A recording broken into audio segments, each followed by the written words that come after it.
पंचदेव प्रार्थना एक शक्तिशाली मंत्र है। प्रातःकाल सच्चे मन से इसे सुनने से जीवन के सभी दुख तुरंत दूर होने लगते हैं। पंचदेव प्रार्थना को प्रतिदिन सुनने से जीवन के असंभव कार्य भी संभव हो जाते हैं। तो आइए सुनते हैं यह पंचदेव प्रार्थना। गजाननं भूतगणादिसेवितं कपित्थजम्बूफलचारुभक्षणम् उमासुतं शोकविनाशकारकं नमामि विघ्नेश्वरपादपङ्कजम्। कर्पूरगौरं करुणावतारं संसारसारं भुजगेन्द्रहारं सदा वसन्तं हृदयारविन्दे भवं भवानी सहितं नमामि। शान्ताकारं भुजगशयनं पद्मनाभं सुरेशं विश्वाधारं गगनसदृशं मेघवर्णं शुभांगं लक्ष्मीकान्तं कमलनयनं योगिभिर्ध्यानगम्यं वन्दे विष्णु भवभयहरं सर्वलोकैकनाथम्।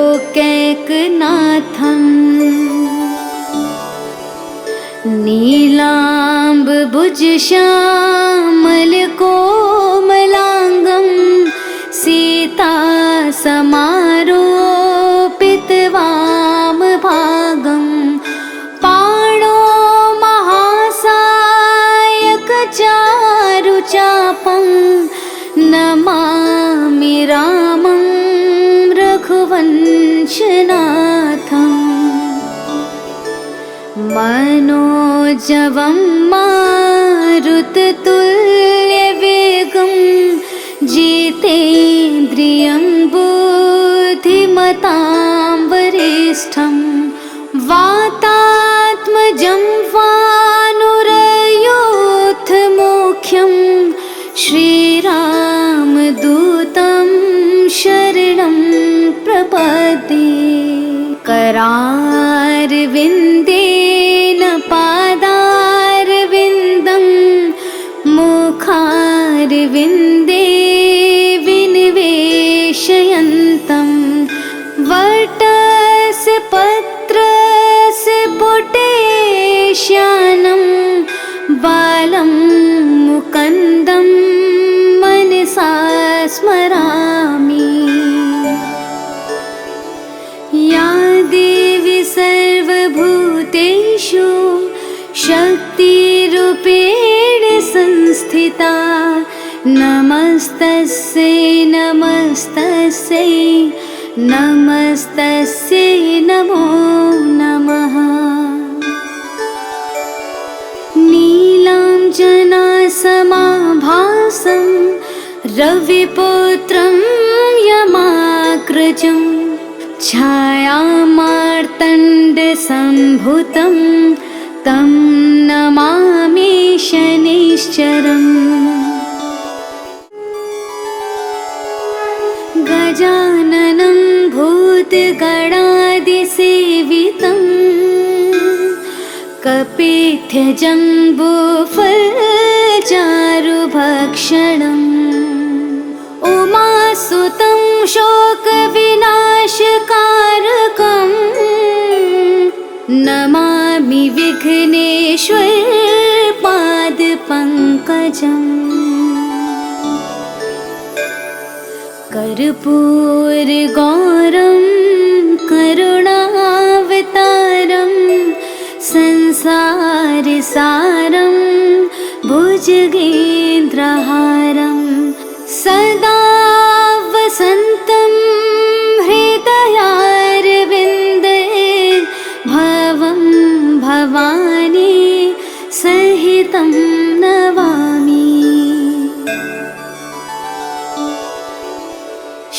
शान्ताकारं भुजगशयनं पद्मनाभं सुरेशं विश्वाधारं गगनसदृशं मेघवर्णं शुभांगं लक्ष्मीकान्तं कमलनयनं योगिभिर्ध्यानगम्यं वन्दे विष्णु भवभयहरं सर्वलोकैकनाथम्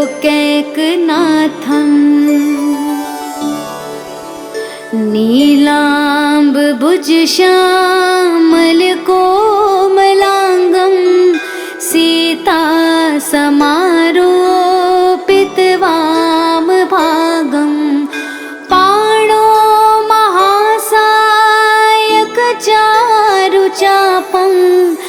नमामि रामं रघुवंशनाथम् मनोजवं मारुततुल्यवेगं जितेन्द्रियं बुद्धिमतां वरिष्ठं वातात्मजं वानुरयूथमुख्यं श्रीरामदूतं शरणं प्रपद्ये करारविन्देन पादारविन्दं मुखारविन्दे विनिवेशयन्तं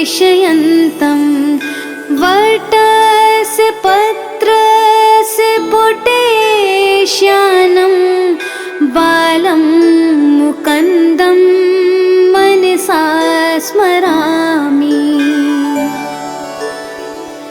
या देवी सर्वभूतेषु शक्तिरूपेण संस्थिता नमस्तस्यै नमस्तस्यै नमस्तस्यै नमो नमः।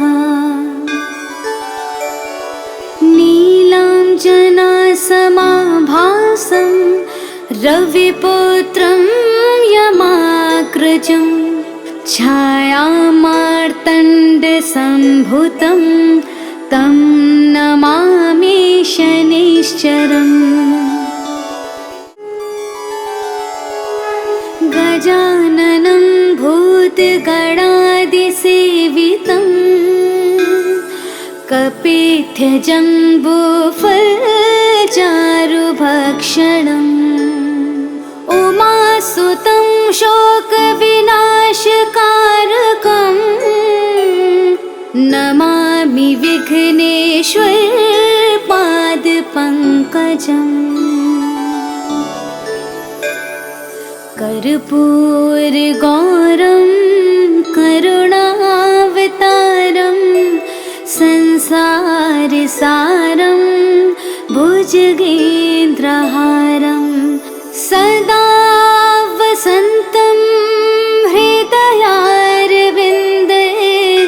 भवं भवानी सहितं नमामि।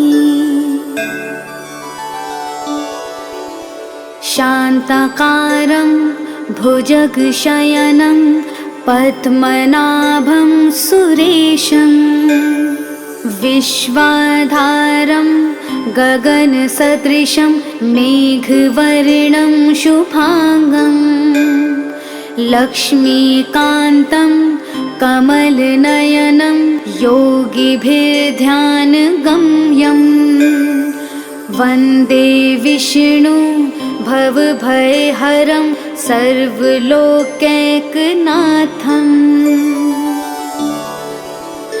नीलाम्बुजश्यामलकोमलाङ्गं सीतासमारोपितवामभागं पाणो महासायकचारुचापं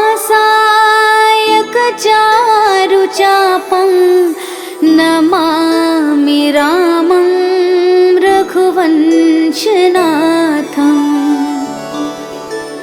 मनोजवं मारुततुल्यवेगं जितेन्द्रियं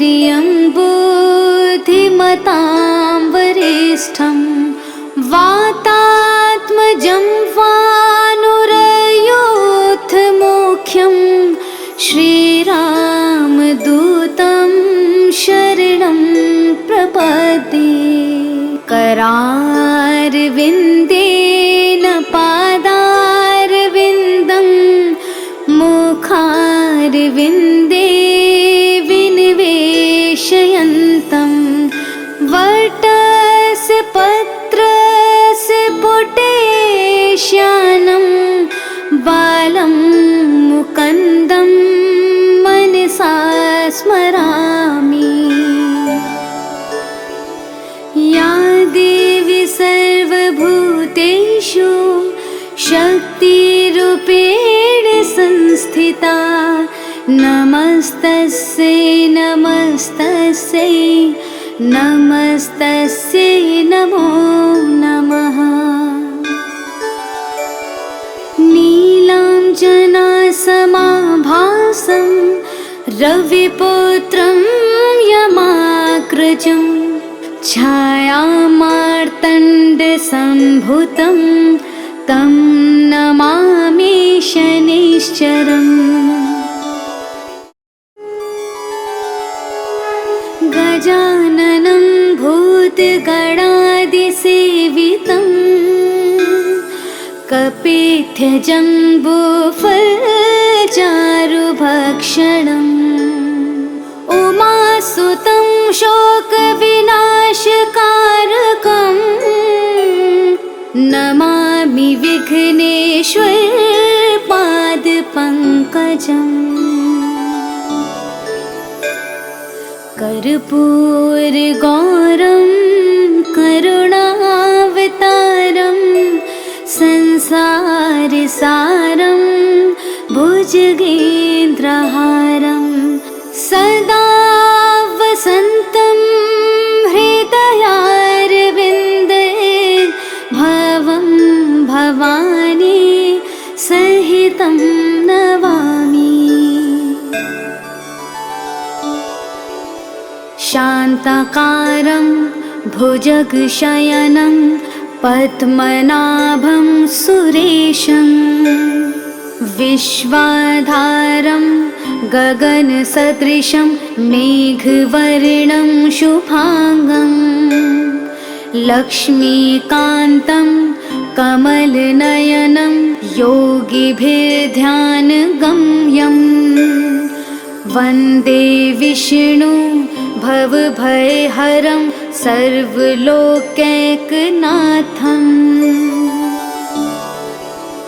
नीलाम्बुजश्यामलकोमलाङ्गं सीतासमारोपितवामभागं पाणो महासायकचारुचापं नमामि रामं रघुवंशनाथम्।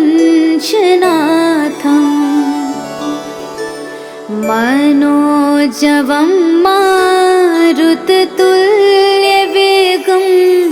जितेन्द्रियं बुद्धिमतां वरिष्ठं वातात्मजं वानुरयोधमुख्यं श्रीरामदूतं शरणं प्रपद्ये करारविन्देन पादारविन्दं मुखारविन्दे विनिवेशयन्तं वटस्य पत्रस्य पुटेश्यानं बालं मुकुन्दं मनसा स्मरामि। या देवी सर्वभूतेषु शक्तिरूपेण संस्थिता नमस्तस्यै नमस्तस्यै नमस्तस्यै नमो नमः। नीलाञ्जनासमाभासं रविपुत्रं यमाग्रजं छायामार्तण्डसम्भुतं तं नमामि शनैश्चरम्। गजाननं भूतगणादिसेवितं कपित्यजम्बूफलचारुभक्षणम् उमासुतं शोकविनाशकारकम् नमामि विघ्नेश्वर पादपङ्कजम् कर्पूरगौरं करुणावतारं संसारसारं भुजगेन्द्रहारं सदा वसन्तं हृदयारविन्दे भवं भवानी सहितं नमामि। शान्ताकारं भुजगशयनं पद्मनाभं सुरेशं विश्वाधारं गगनसदृशं मेघवर्णं शुभांगं लक्ष्मीकान्तं कमलनयनं योगिभिर्ध्यानगम्यं वन्दे विष्णु भवभयहरं सर्वलोकैकनाथम्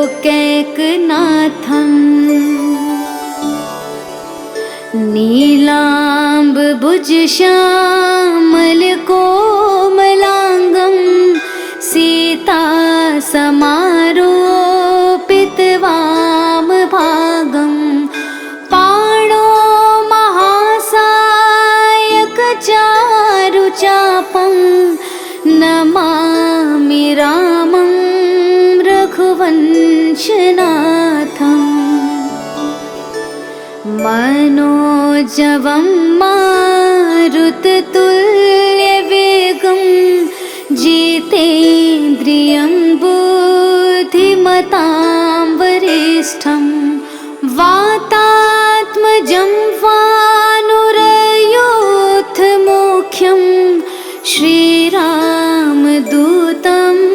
शरणं प्रपद्ये। करारविन्देन पादारविन्दं मुखारविन्दे विनिवेशयन्तं वटस्य पत्रस्य पुटेश्यानं बालं मुकुन्दं मनसा स्मरामि। या देवी सर्वभूतेषु शक्तिरूपेण संस्थिता नमस्तस्यै नमस्तस्यै नमस्तस्यै नमो नमः। नीलाञ्जनासमाभासं रविपुत्रं यमाग्रजं छायामार्तण्डसम्भुतं तं नमामि शनैश्चरम्। गजाननं भूतगणादिसेवितं कपित्यजम्बूफलचारुभक्षणम् उमासुतं शोकविनाशकारकम् नमामि विघ्नेश्वर पादपङ्कजम् कर्पूरगौरं करुणावतारं संसारसारं भुजगेन्द्रहारं सदा वसन्तं हृदयारविन्दे भवं भवानी सहितं नमामि। शान्ताकारं भुजगशयनं पद्मनाभं सुरेशं विश्वाधारं गगनसदृशं मेघवर्णं शुभांगं लक्ष्मीकान्तं कमलनयनं योगिभिर्ध्यानगम्यं वन्दे विष्णु भवभयहरं सर्वलोकैकनाथम्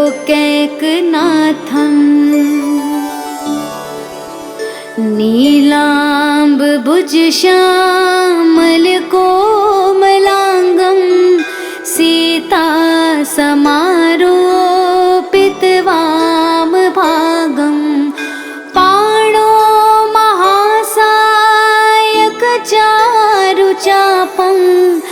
नमामि रामं रघुवंशनाथम् मनोजवं मारुततुल्यवेगं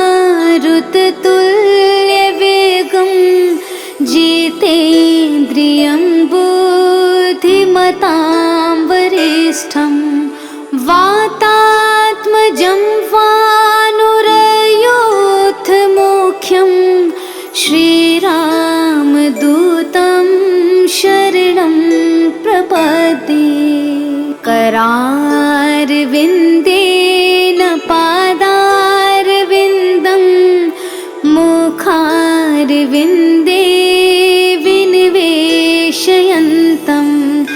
वटस्य पत्रस्य पुटेश्यानं बालं मुकुन्दं मनसा स्मरामि। या देवी सर्वभूतेषु शक्तिरूपेण संस्थिता नमस्तस्यै नमस्तस्यै नमस्तस्यै नमो नमः। नीलाञ्जनासमाभासं रविपुत्रं यमाग्रजं छायामार्तण्डसम्भुतं तं नमामि शनैश्चरम्